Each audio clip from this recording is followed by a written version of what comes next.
para iniciar esta clase y comprender un poquitico el concepto o la justificación de esta farmacoterapéutica, debemos comprender entonces la importancia del biofilm en algunas patologías bucales, en este caso la presencia de caries y la presencia de enfermedad periodontal. Sabemos que la presencia de este biofilm de manera disbiótica o sin armonía con los tejidos que componen la cavidad bucal pueden conllevar entonces a la producción de un daño tisular que, si se mantiene en el tiempo, puede llegar a ser irreversible. Al nosotros tener un control eficiente de este biofilm, vamos a tener de cierta manera el control del factor etiológico de esta enfermedad en la mayoría de los casos, ¿ok? Manteniendo entonces estabilidad en el tiempo en cuanto a estética y función de los tejidos bucales para el establecimiento de una adecuada condición de salud.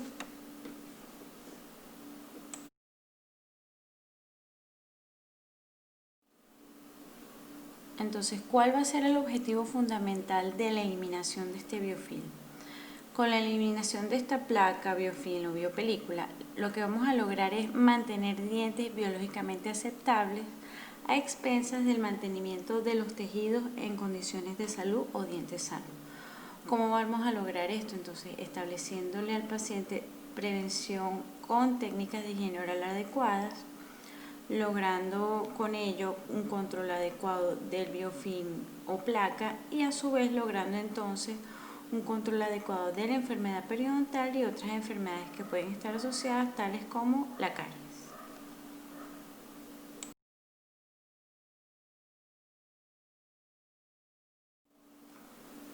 Por supuesto, esta farmacoterapéutica no nada más se va a establecer netamente en la prevención de las patologías bucales que puedan estar asociadas. También podemos considerar la utilización de herramientas de tipo farmacológica, por ejemplo, en otras fases diferentes a la fase higiénica, tales como la fase de urgencia, en la cual, por supuesto, necesitamos controlar la sintomatología inicial, que en muchos casos es el motivo de consulta del paciente. En este caso sería entonces control del dolor, control de inflamación y de cierta manera establecer una función estética adecuada.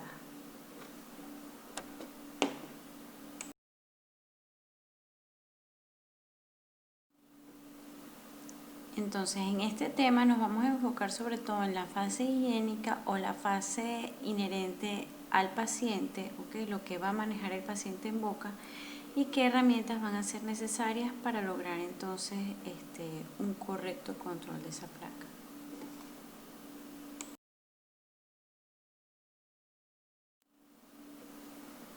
Sabemos entonces que esta fase higiénica va a buscar la ambientación periodontal o devolverle la salud periodontal o la salud bucal al paciente en unas condiciones que presenten estabilidad en el tiempo. Pero la terapéutica periodontal en este caso no nada más se va a enfocar al periodonto. Por lo general, la terapéutica tiene un componente interdisciplinario, es decir, va a abarcar muchas veces varias especialidades para lograr una condición bucal ideal. Dentro de esta fase higiénica también debemos involucrar entonces la instrucción del paciente en cuanto a técnicas de higiene oral para cambiar hábitos que puedan permitir el control de esa placa.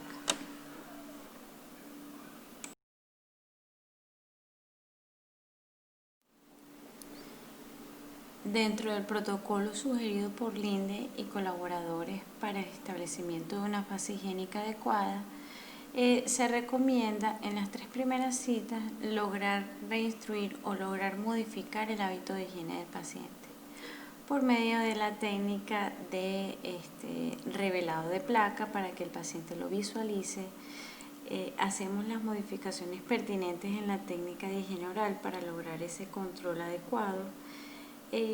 Y motivando también al paciente a involucrarse muchas veces en el tratamiento periodontal, siempre tomando en consideración o detallándole al paciente que la enfermedad periodontal no se elimina, sino que se controla y que mediante el control de esta placa nosotros vamos a poder establecer una salud periodontal estable en el tiempo.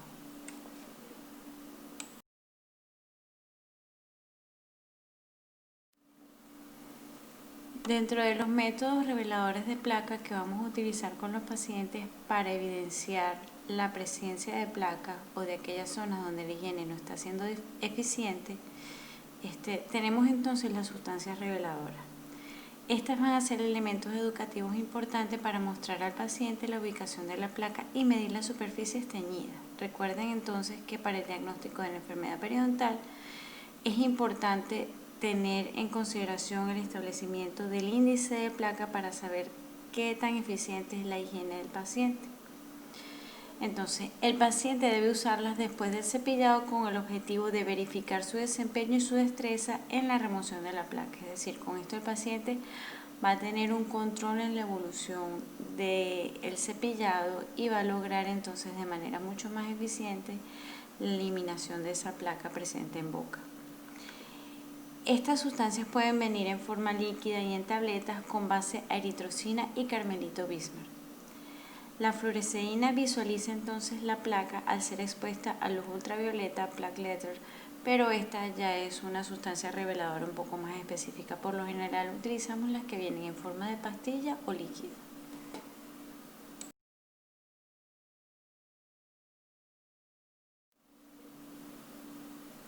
Siguiendo entonces con la instrucción de técnica de higiene oral, debemos entonces informar al paciente que es importante el control bacteriano tanto supra o subgingival.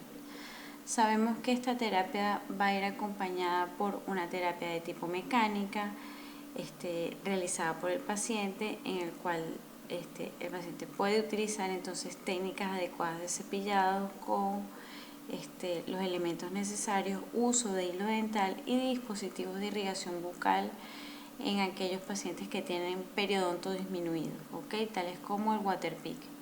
Y también tenemos la terapia química que se da a expensas de las cremas dentales y los enjuagues bucales.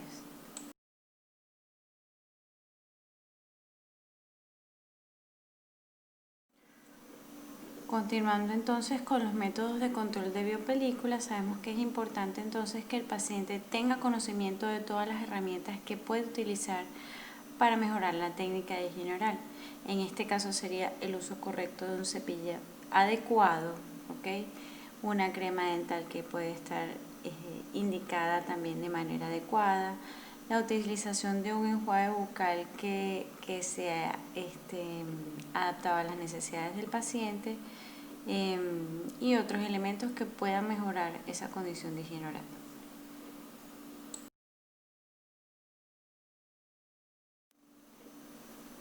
Siguiendo con los elementos para control de placa, destacamos entonces la utilización del cepillo dental. Entonces, el cepillo convencional es el instrumento utilizado con más frecuencia para la eliminación de la placa dental. Sabemos que la eficiencia del cepillado va a estar dictaminada por 3 factores principales. El diseño del cepillo que sea ergonómico y que se adapte a las necesidades del paciente, la habilidad que tenga el individuo para utilizarlo, si el paciente tiene la capacidad de tener motricidad fina para lograr el dominio de una técnica de higiene oral adecuada, y la frecuencia y duración del cepillado también es importante.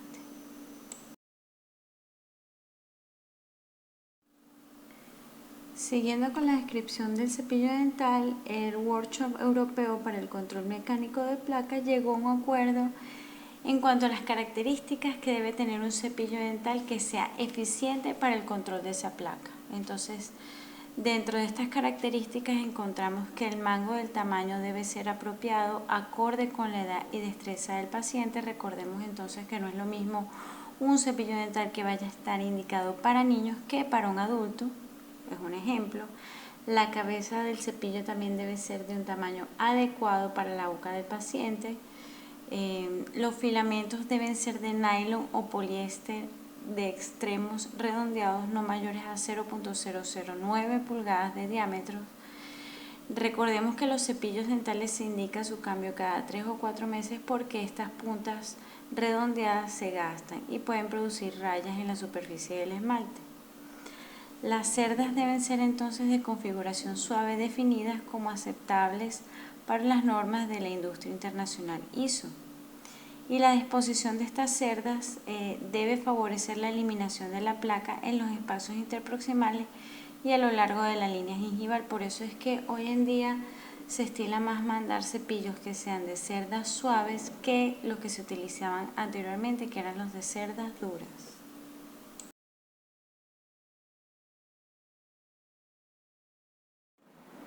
Seguimos entonces con los métodos de cepillado, en los cual como característica importante destaca que la técnica de cepillado ideal siempre va a ser la que permita la eliminación completa de la placa en el menor tiempo posible, sin causar ninguna lesión en los tejidos. Es decir, en conclusión, la técnica que domine de manera más eficiente al paciente va a ser la técnica ideal para ese paciente. Siempre podemos adaptar una u otra técnica de acuerdo a las características del periodonto que presente el individuo, pero si el paciente tiene un dominio de una técnica de cepillado específico sin lograr lesiones en los tejidos, esa va a ser la técnica ideal. Dentro de las técnicas utilizadas, entonces vamos a iniciar con el cepillado horizontal o de barrido. Es la técnica que utilizan la mayoría de los pacientes, dado que es una técnica o es la técnica más simple. En esta, la cabeza del cepillo se va a posicionar en un ángulo de 90 grados respecto a la superficie dentaria y se realiza el movimiento horizontal. Es una técnica que, se utiliza con mayor frecuencia, por ejemplo, en niños, ¿ok? Porque recordemos que los niños no tienen la motricidad fina para hacer una técnica de cepillado que sea un poco más compleja. Luego tenemos la técnica de cepillado vertical, que es la técnica de Leonardo, que es muy similar a la técnica horizontal, pero el movimiento en este caso se realiza en sentido vertical de arriba hacia abajo.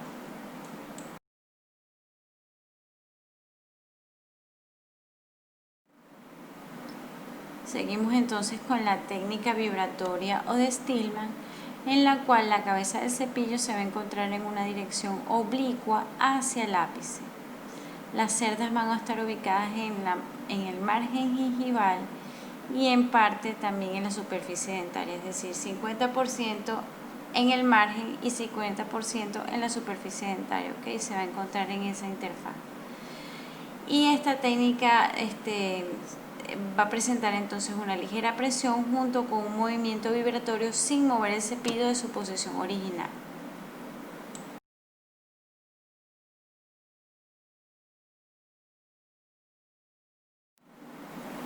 Seguimos entonces con la técnica de rotación o técnica de Stillman modificada, en la cual el cepillo se posiciona de modo similar a la técnica de Stillman, pero después de aplicar una pequeña presión vibratoria, la cabeza del cepillo va a rotar progresivamente en dirección oclusal. Esto lo que busca es el desprendimiento o la disrupción de la placa de la superficie dental.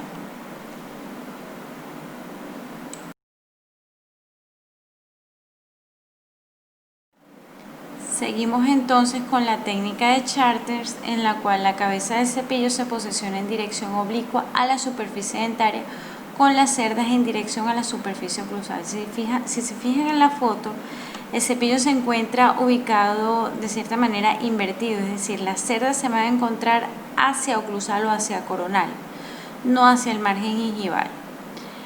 Esta técnica se va a realizar entonces con un movimiento de atrás hacia adelante, asociado también a un movimiento de rotación. Esta técnica va a ser eficaz en aquellos pacientes en los cuales hay retracción de las papilas interdentales.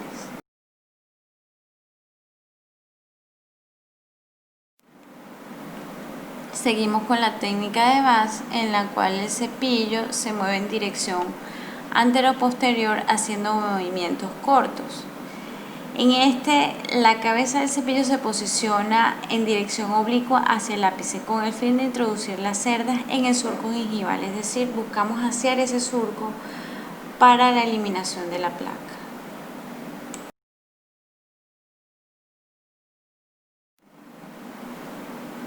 Por último tenemos la técnica modificada de Bass, que es una de las técnicas más utilizadas para la eliminación de placa y cálculo.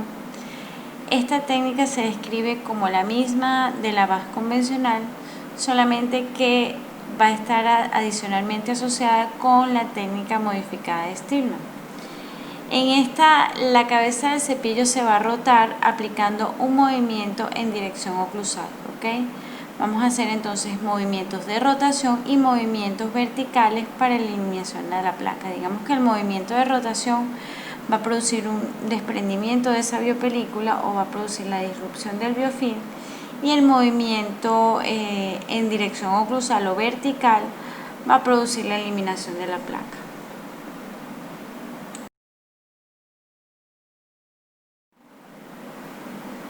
Haciendo una comparación entre todas las técnicas de cepillado, en muchos estudios se ha concluido que hay poca o ninguna diferencia significativa entre cada técnica de cepillado. Podemos concluir entonces que todos los métodos de cepillado son ineficientes en remover la placa interdental, por eso es que es importante acompañar el cepillado dental con el uso de hilo dental. La técnica no es tan importante como la voluntad del paciente. ¿Por qué? Porque si el paciente no se compromete a hacer con frecuencia una técnica de cepillado adecuada, por supuesto que la parte preventiva o la prevención de la enfermedad va a fracasar. Y cada técnica presenta entonces propiedades distintas para cada paciente. Por eso es que debemos perfilar la técnica de cepillado adecuada dependiendo de las características que presente el paciente en cuanto a las condiciones de salud periodontal. Entonces, concluimos que la mejora en la higiene bucal no va a depender tanto de mejores métodos de cepillado, sino del desempeño personal de los pacientes con cualquiera de estos métodos aceptados, es decir, que el paciente se comprometa con la prevención y que logre dominar la técnica de cepillado.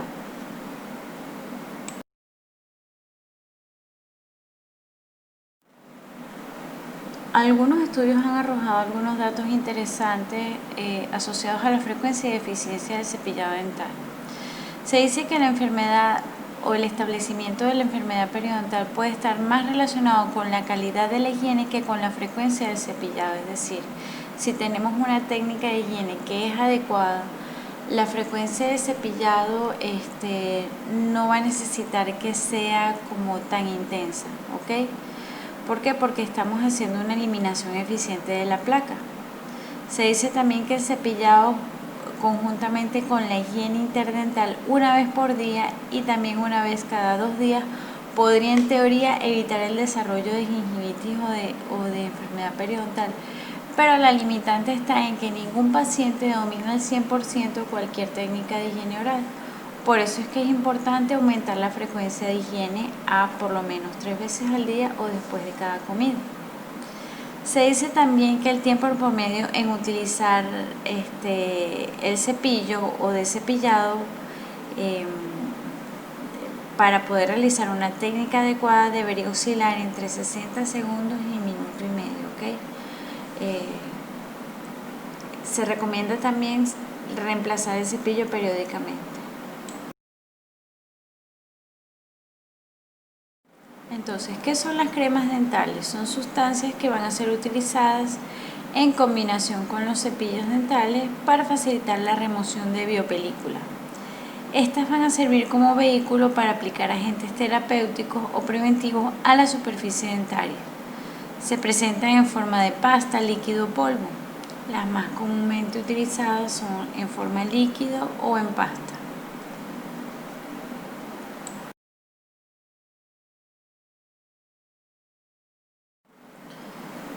Entonces, por lo general, la técnica de cepillado o el uso del cepillo dental siempre va a ir acompañado del uso o de la utilización de cremas dentales que van a favorecer la eliminación de esa placa.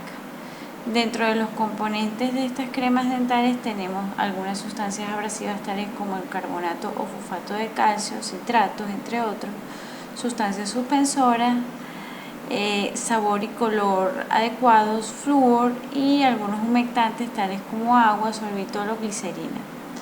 Podemos encontrar en el mercado muchos tipos de cremas dentales tales como las desensibilizantes, anticálculo, podemos encontrar cremas dentales blanqueadoras, entre otras, pero en esta clase nos vamos a enfocar entonces en las desensibilizantes y en las anticálculos, que son las más comúnmente utilizadas para la prevención de la enfermedad periodontal.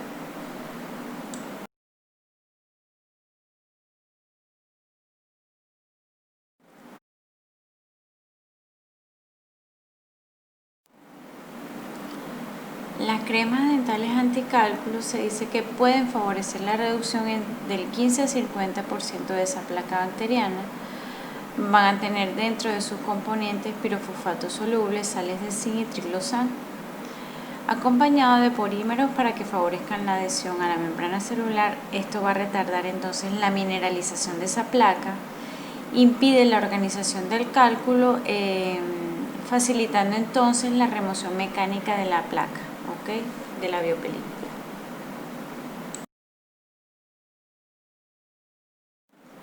Dentro de las sustancias utilizadas para el control de placa destaca el triclosan. El triclosan, como ventaja, va a ser un producto que va a ser muy efectivo para el control de bacterias gram positivos y negativos. Produce una alteración de la membrana citoplasmática, produciendo entonces un efecto antimicrobiano. Como desventaja, no va a ser un producto que va a ser eficiente a la remoción del cálculo dental. Recordemos que ya esta condición es cuando la placa se encuentra mineralizada sobre la superficie del diente y no presenta sustantividad, que es una característica importante para lograr un eficiente control de placa y cálculo, ¿ok?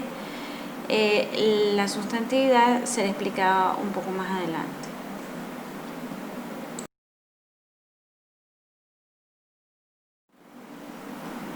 También tenemos entonces las cremas desensibilizantes, dentro de las cuales encontramos una amplia variedad de agentes terapéuticos que pueden ser usados para tratar la sensibilidad. Estos pueden ser usados tanto por el paciente como por el odontólogo. Dentro de las que encontramos en el mercado, bueno, la Cres no se encuentra aquí y la Sensodyne hace unos 4 o 5 años no está en el mercado. Tenemos la Colgate Sensitive, que tiene dos presentaciones. Tiene una presentación para la utilización en el consultorio odontológico por el operador, es decir, en este caso el odontólogo, y tiene una versión también para ser utilizada en casa. La Colgate Sensitive tiene fluoruro de estanio con nitrato de potasio, que su utilización se basa en la fricción de los componentes de la crema sobre la superficie dentinaria. Digamos que la fricción constante de esta crema sobre esa superficie va a favorecer la oclusión de los canalículos dentinarios, conllevando esto a la reducción de la sensibilidad dental. Luego tenemos también la Sensodyne o la Cres, que actúan con cloruro de estroncio, nitrato de potasio, que son componentes que van a favorecer entonces la disminución de la sensibilidad, más no van a favorecer como tal la oclusión de los túbulos dentinarios, Ellos simple y llanamente van a bajar el umbral, van a aumentar el umbral del dolor, es decir, van a tener como un cierto efecto analgésico.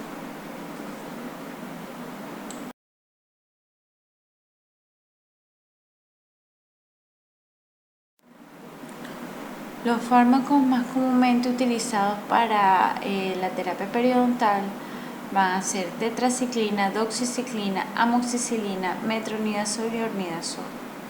Y para uso local fueron utilizados, o en algún momento fueron utilizados ungüento de minoxiclina, gel de metronidazol o fibras de tetraciclina. También se utilizan en algunos casos chips de tetraciclina para el control del establecimiento de los focos de infección a nivel de las bolsas periodontales. Sin embargo, su utilización no reveló diferencias significativas con la terapéutica periodontal convencional. Entonces, ¿cuál es la ventaja de estos medicamentos? Permiten entonces la colocación directa en bolsa, ofrecen la ventaja de que no necesitan retirarse, es decir, que se reabsorben de manera sencilla. Sin embargo, es necesaria visitas periódicas al odontólogo para ir calibrando cómo va la cicatrización de los tejidos.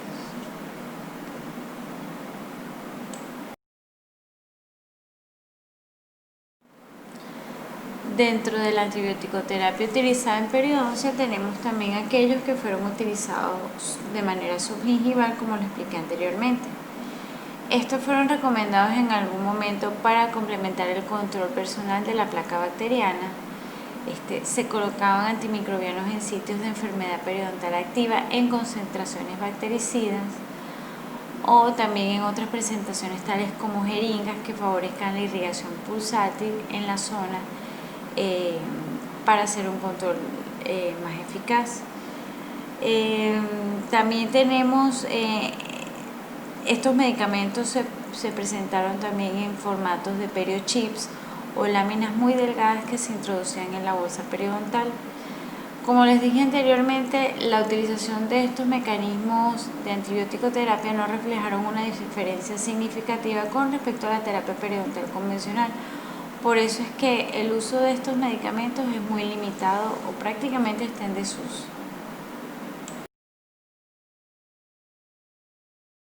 Seguimos entonces con el control químico de la placa bacteriana.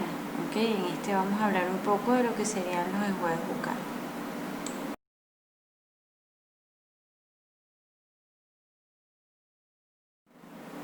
Entonces, dentro del control químico del establecimiento del biofilm o de la placa, tenemos que Corman en el 86 dividió los agentes químicos terapéuticos en 3 generaciones basados en su eficiencia en el control de placa y la sustantividad.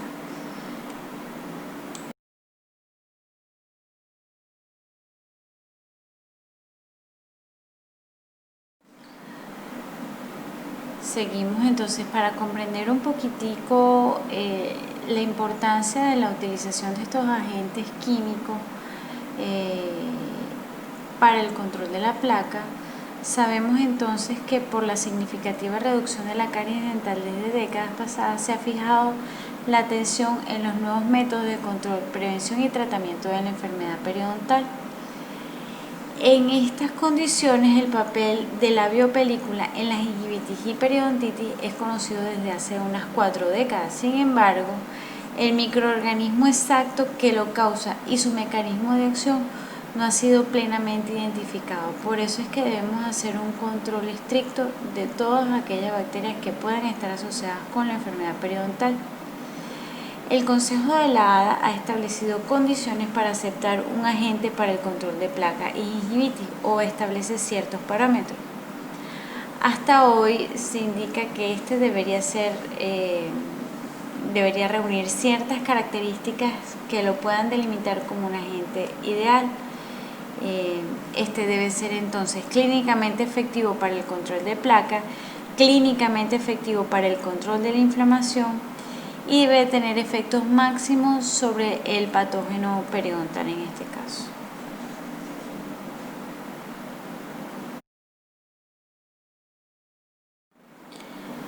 Siguiendo entonces con el estudio de esta interacción de los agentes químicos con la terapia mecánica, debemos tomar en consideración que el control de la placa supragingival va a depender de la limpieza mecánica y esta a su vez de la destreza y el cumplimiento del paciente, es decir, es importante la utilización de estos agentes que favorezcan la eliminación de la placa conjuntamente con una motivación adecuada para el paciente para que pueda realizar de manera eficiente la remoción de la placa y cálculo dental. Entonces, teóricamente los productos químicos van a estar dirigidos contra los microorganismos. Sin embargo, estos adicionalmente podrían servir para aumentar la eficiencia de la limpieza mecánica, van a potenciar esa higiene. Estos agentes antimicrobianos, en particular el grupo antiséptico, pueden ser efectivos para controlar la placa y prevenir la enfermedad. Estas sustancias también van a actuar sobre la placa cuantitativa y cualitativamente por medio de condiciones mecánicas. Estos mecanismos entonces podrían ser los siguientes.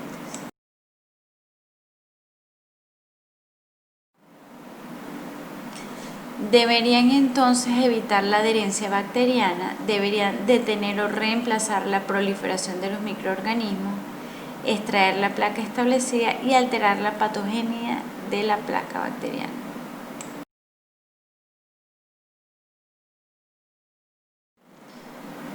En este cuadro entonces vamos a destacar algunos de los componentes que van a ser utilizados para el control de placa. Tenemos que algunos de ellos podrían tener dentro de sus componentes antibióticos, enzimas, antisépticos bisguanídicos tales como la clorhexidina, utilizado como el peridón o el periogar de la Colgate. También tenemos los compuestos de amonio cuaternario tales como el cloruro de acetilpiridino presente en los enjuagues de Farmatodo. Fenoles y aceites esenciales tales como los listerines. Tenemos también los derivados naturales, sobre todo dentro de los que destacan los derivados de sanguinarina. Tenemos aquellos que tienen fluoruros, sales metálicas, agentes oxidantes, detergentes y alcoholes aminados.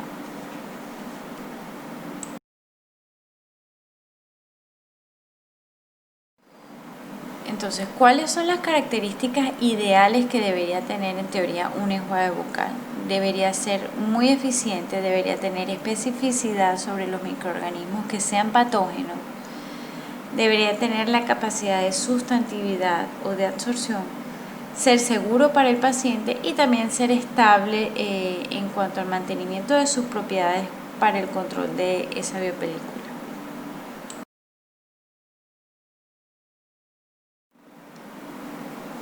Es importante comprender entonces que la sustantividad o absorción va a ser la capacidad de algunos enjuagues bucales, tales como la clorhexidina, de retenerse en forma prolongada como una película sobre tejidos duros y blandos, favoreciendo entonces su liberación prolongada o su mantenimiento en boca por mucho más tiempo.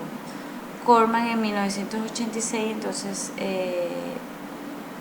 divide los agentes químicos y terapéuticos en 3 generaciones basados en la eficiencia del control de la placa y en la sustantividad que ésta presente. Tenemos entonces los agentes de primera generación tales como el Cepacol o el Colgate de Plaques. Estos presentan una sustantividad limitada, por lo tanto no se quedan mucho tiempo en boca, su eficacia varía de un 20 a un 50%. Estos pueden contener entonces metronidazol en gel, algunos compuestos de amonio cuaternario tales como el Cepacol, compuestos fenólicos tales como el triclosan y también pueden presentar derivados naturales como los componentes de sanguinarina.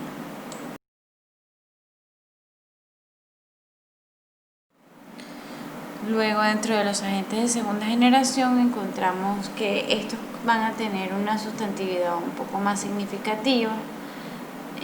Su eficacia va a variar entre un 40 y un 70%. Dentro de los agentes activos en estos componentes destaca la clorhexidina. También pueden tener fluoruro estañoso, entre otros. Y en este grupo destaca el Listerine y algunos enjuagues de Colgate.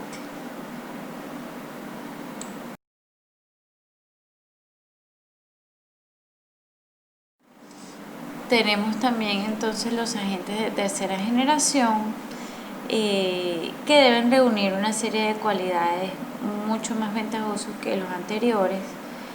En este se describe un agente ideal cuyas características las vimos al iniciar la presentación, que debe ser clínicamente efectivo para el control de placa, máximo efecto sobre los patógenos, máxima sustantividad con dosis mínima, es decir, que se mantenga mucho tiempo en boca, que tenga mínima cantidad de efectos adversos y sin ninguna resistencia bacteriana. Podemos decir que los agentes de tercera generación son los que van a inhibir o interferir la adhesión bacteriana. Estas sustancias todavía están en estudio y no se encuentran en el mercado.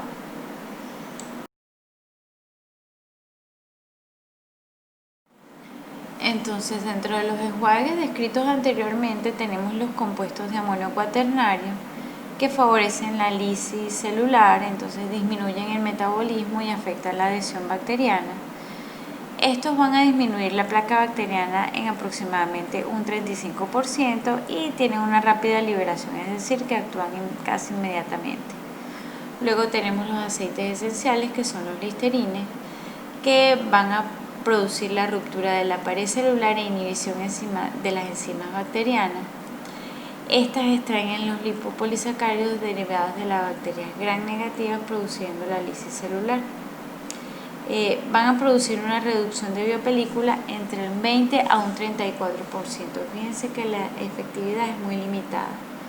Y también tenemos las bisguanidas, tales como el peridón o gluconato de clorhexidina al 0.12%. Estos se caracterizan por tener una alta sustantividad. Van a favorecer la alteración de la adhesión de los microorganismos, favoreciendo a su vez la lisis celular. Estos van a reducir la placa bacteriana en un 55%, bien en presentación de geles o colutorios.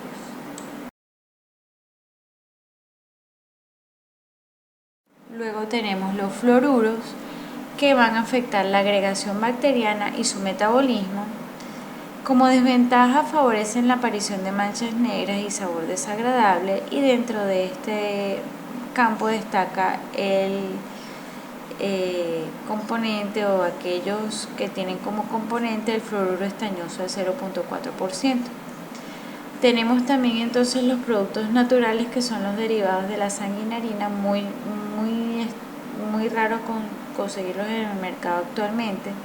Su mecanismo va a ser de acción indefinido, pero en muchos casos puede favorecer la aparición de manchas y quemaduras en boca. Y por último tenemos entonces los fenoles, representados por el triclosan, cuya presentación puede encontrarse en el mercado en forma de dentríficos o detergentes.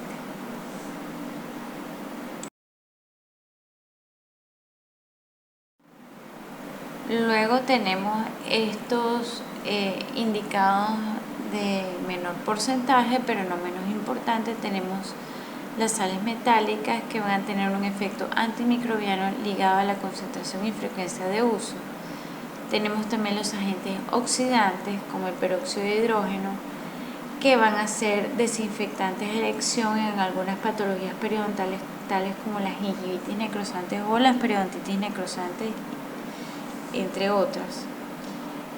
Y luego tenemos los antibióticos, que pueden utilizarse como una terapia coadyuvante a la terapia periodontal convencional en aquellos pacientes que puedan ser susceptibles a determinado grupo de microorganismos, ¿ok?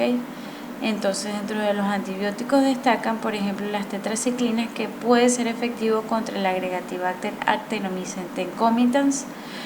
Pueden ser utilizados también como acondicionadores radiculares porque su componente es esencialmente ácido. Van a favorecer también la inserción de fibroblastos y van a remover de manera eficaz las endotoxinas. También se dice que su ingesta puede favorecer entonces una mayor concentración en fluido gingival que en sangre. Estos presentan o tienen como presentación la doxiciclina, el metronidazol y la clindamicina.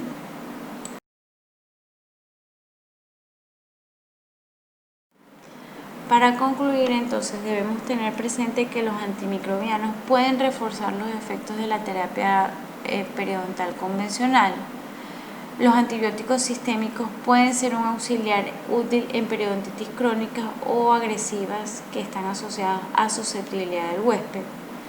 Las zonas que no responden y las enfermedades recurrentes pueden ser en algunos casos tratados con antibióticos locales, tales como el periochip, que lo explicamos algunas láminas atrás, y basados en el mecanismo de acción de cada medicamento y los microorganismos sobre los cuales actúan. Nosotros podemos escoger, todos los agentes que puedan ser más efectivos en la patología, dependiendo del perfil periodontal que presente el paciente.